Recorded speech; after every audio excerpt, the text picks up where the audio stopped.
Greetings everyone, Steve the amateur historian, and I'm surrounded by all sorts of goods. Cardboard, various trash. We got an RV for sale over here. If you to be so inclined. At least I think it's for sale. So anyway, it is July, what day is it? I got distracted by these goods. Alright, it's July 13th. 2021. Y'all know what that means. A new day, a new story. But before we get to that, remember as always, you're new to the channel, haven't done it yet, you're just forgetful, whatever the case, remember to like, share, subscribe, hit up my Patreon if you want to help me out that way. I'm trying to post there multiple times a week. Lots of extra content you can get only if you become a Patreon supporter today. Even if it's only $1, you'll get access to all that stuff. The link to that is in the description with this video, as well as the links to my Facebook, Instagram, TikTok, Reddit, subreddit pages, all related in one way or another to what I do here on my channel. So that said, we have a kind of a darker subject matter for today's video, but something that's definitely pertinent for its time, and something that, I mean, definitely still elements of this kind of thing happen today.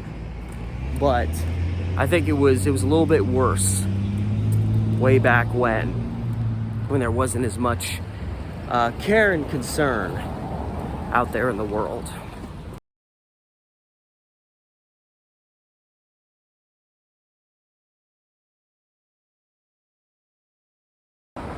We have a mother, Euphemia Eastwick, which is maybe the greatest name of all time.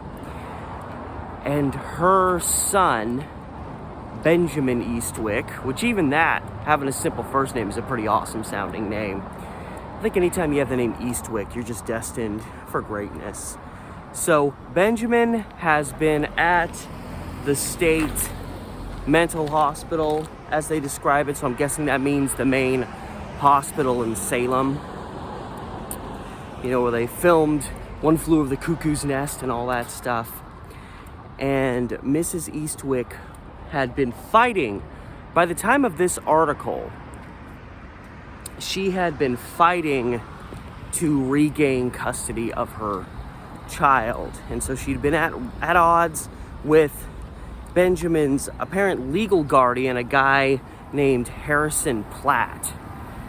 Now, considering the fact that her son was in a mental hospital, like, Platt obviously wasn't just like a stand-in father for him. He was, I would guess, somebody who was a high-up representative at the hospital, or someone who was legal counsel for the hospital.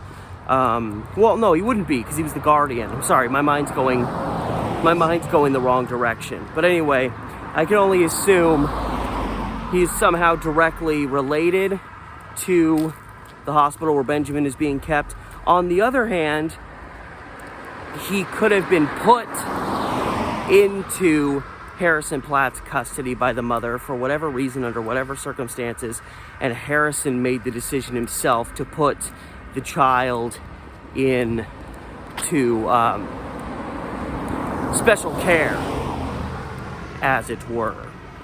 And apparently, according to this article, Euphemia had been fighting this guy for like 2 years, and she wanted to get him out so that she could take him to Philadelphia, which I guess is where the Eastwick family primarily came from.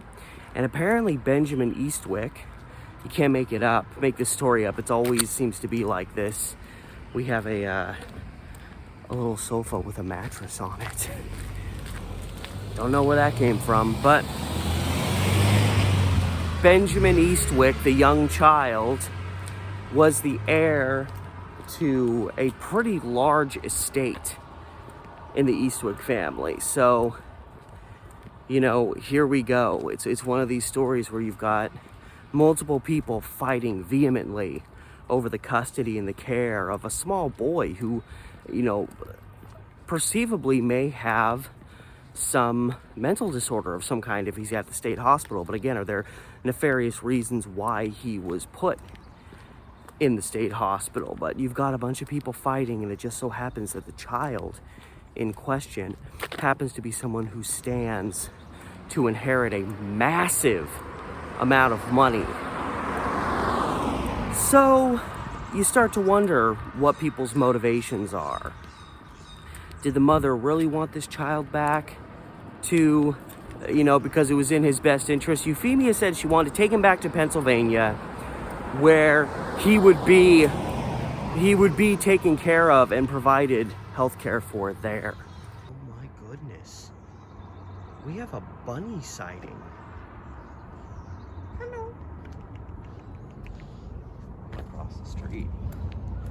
Just to be safe. We have a bunny rabbit sighting. Look at this bunny. Don't go on the street, bunny. Yeah, it's still there. The things you rarely see in the city. This is a pretty well-traveled street, and the bunny's just hanging out there. I know there's a lot of bunnies in this area, so it doesn't surprise me at all. Anyway, so that was Euphemia Eastwick's claim, was he's going to be given really good care. I just want him back in my custody, and I'm going to take him back home to, where the Eastwicks hailed from, and he'll be taken care of there. Harrison Platt says, no way. There's no way you're going to be able to take care of that kid as well as he is being taken care of, or as well as I can take care of him. I don't really know much about this Platt dude. Maybe he had some money. I don't know. It seems logical to me that if this child is the heir to this big chunk of cash, and this family has money, and the mom is taking the son literally back to Philadelphia, where the family mainly hailed from, it doesn't seem like too far of a stretch that they would be able to provide him good health care, since it seems the family had the money to do it. But again, was that the mother's true motivation? We don't know. They brought doctors onto the stand to discuss the matter, and you'd think they would help Platt's case, since he was either the one that had the child put into the state hospital, or he was, as the guardian, directly involved in what was going on with him at the state hospital. And the doctors, they essentially said the child is harmless. Like, whatever condition he had, he wasn't like a danger or a menace to society or anything like that. And so since there was not really an issue as to whether this child was a danger to the outside world, which would require, more and more people from the hospital get involved and be like, no, like, you can't let this child go at all. Whatever those circumstances may be. So their attitude was essentially, yeah, way to drive in a school zone, idiot. Like, yeah, there's no school, but there's, kids are always playing at schools and stuff. Jackass.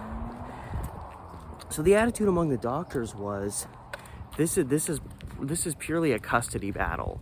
The child's health doesn't really come into play, which I don't know if I necessarily agree with that, but that was the attitude, essentially, was it comes down to, who's a better caretaker for the child, and who can't. Like, if either side can provide the same care, then it's just a matter of them deciding amongst each other who's going to have custody of the child, and really the hospital doesn't really need to get that involved. Which, I don't know. I don't know all the details, so I can't really specifically lean one way or another. I'm a little weary of that kind of perspective. It seems like the hospital was just trying to wash their hands of this whole scenario. And, if Platt wins, fine, we'll keep the kid. If she wins, fine, she'll take the kid somewhere really far away, and it's not our concern anymore. That kind of seems to be the attitude. It seemed like it's hard to say who had this child's best interests at heart, and how much he really was dealing with whatever condition or disorder he may have had. And it's very representative of this time where You know, you go back far enough in history, and if a child, especially a child who had a disability or a disorder of some kind, let's just say there was very different attitudes about how people, including children like that, should be assessed back then. And a lot of it was very disturbing. I learned a lot of this reading up about the history of the Fairview Training Center, which was also in Salem and was a place where people who were deemed to have certain conditions, because I think a lot of people didn't really have many issues, but there was a lot of things, you know, you go back to the turn of the century, there was a lot of things that were deemed severe conditions that aren't really considered to be much of anything nowadays. And you probably had a lot of kids that suffered with, like, say, autism, and there wasn't really much of an understanding at that time exactly what autism was. I mean, nowadays people still, you know, drop the ball when it comes to understanding what autism is. Talking to you doctors, I'm sorry, I have a personal investment in that. And the story in particular is from 1916. So the Fairview Training Center, which went under a much more offensive name at the time that I won't repeat here, it had been up and operational for less than a decade at this point. And there was just so many bad things they did, particularly to young people. It doesn't say exactly how old Benjamin Eastwick was, but it's implied that he was a little boy, probably no older than 10. But yeah, they would, you know, especially at Fairview, and when they say specifically Eastwick was at the state hospital, so he wasn't at Fairview. But yeah, you know, they would sterilize people for the greater good. At the Fairview Training Center, and I'm planning on doing a rather lengthy piece about Fairview at some point, but at Fairview, they would sterilize people just to keep the population of their center down, because if their population there got too big, they would end up, like, not being able to properly run the place, or they'd have to, like, kick people out. They'd be overrun. So they did that as a way to keep people from being able to reproduce and add to the population. This is true. It's messed up. And something that was very common, and I wonder if this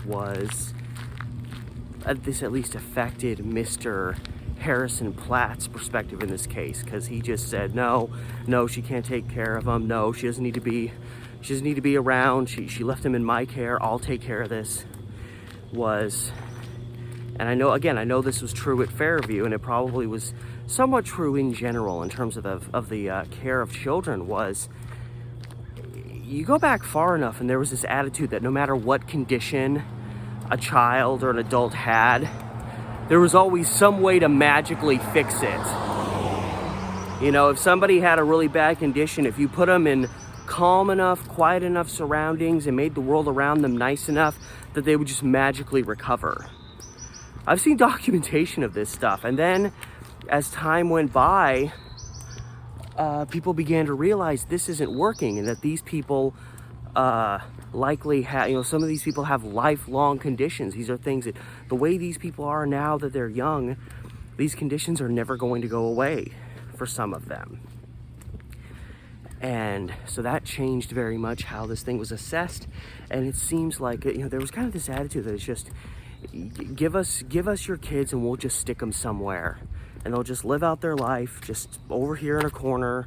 We'll give them things to do or whatever, and they'll just live out their lives here. And they would act like Fairview. They would actively tell people when they brought their children or family members, loved ones there, they would actively tell them, hey, you know, like, the child, adult, whoever they were, is in our care now. You don't need to worry about them anymore. There was this attitude that even though you were the family and you were the parents, you didn't need to associate with this child any longer. They would try to keep you from visiting your own family, your own children. And that's kind of the attitude I get from this Harrison Platt guy. Is this, no, we're taking care of him. We'll keep him. The mom doesn't need to be in his life. The mom can't take care of him anyway. It seems like that was kind of the attitude on the part of his side. even though the doctors, specifically at the hospital, kind of said, you know, they were kind of like, well, we don't really care. There's not a severe medical condition here, so we don't really care that much.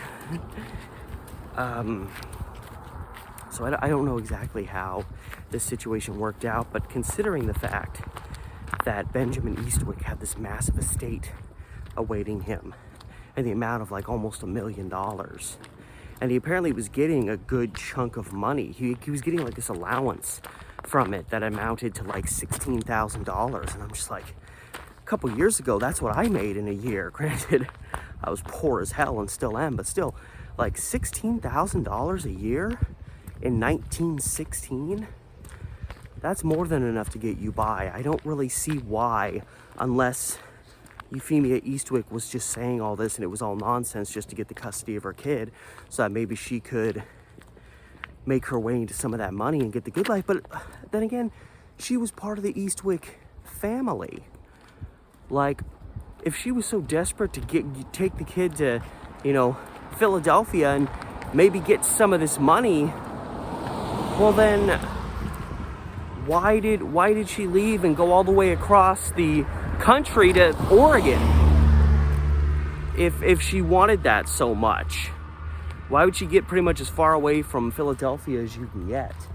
And now she's saying she wants to take the kid and go back, which is probably a little bit of an inconvenience. So I don't know how suspicious I am of the mother's motives. I'm very suspicious of Mr. Platt and his side. And unfortunately, he was the legal guardian at that time. So I don't know, but it's one of these stories, of which there were probably many, that involved this back and forth browbeating, you know, fighting over the custody of kids. And it may have not even really been about the money. It may have just been about hospitals kind of trying to protect themselves, or, you know, people, you know, representing kids who felt like this is the way it should be and there's no other discussion about it.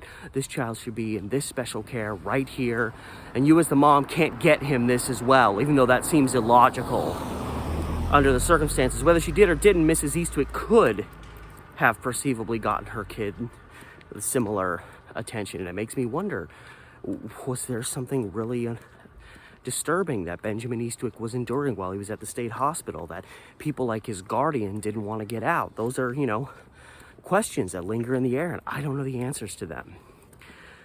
But when I saw this article, it immediately made me start thinking about all that stuff with Fairview Training Center and how people were being treated back then who had conditions of various sorts, some of which weren't even really conditions in terms of, you know, mental disorders and things of that nature.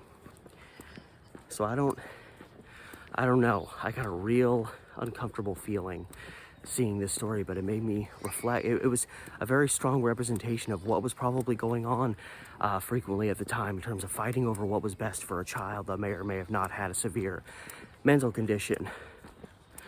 And then the whole, like, oh, an heir to almost $1 million, that's just a little extra additive on top, you know.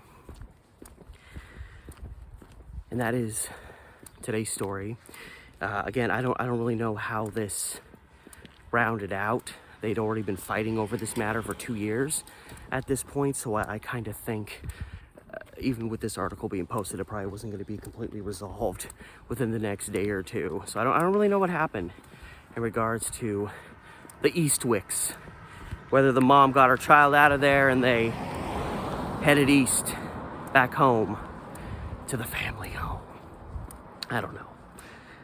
I'd like to thank you so much for stopping by today, watching today's video, This Day in History. Thank you for supporting this series, for supporting the channel, for supporting me. And if you haven't got around to it, you're new to the channel, what have you, you want to do it, you want to help me out, remember to give the video a like. Share it around if you want to. Subscribe to the channel if you haven't done that yet, and hit up that Patreon. A lot of extra stuff there waiting for you. You just got to become a supporter of it today. The link to that is in the description with this video, as well as the links to my Instagram, Facebook, TikTok, and Reddit subreddit pages. And all that said, it's starting to get a little muggy out here. This has been Steve, the Amateur Historian. I'll see you tomorrow.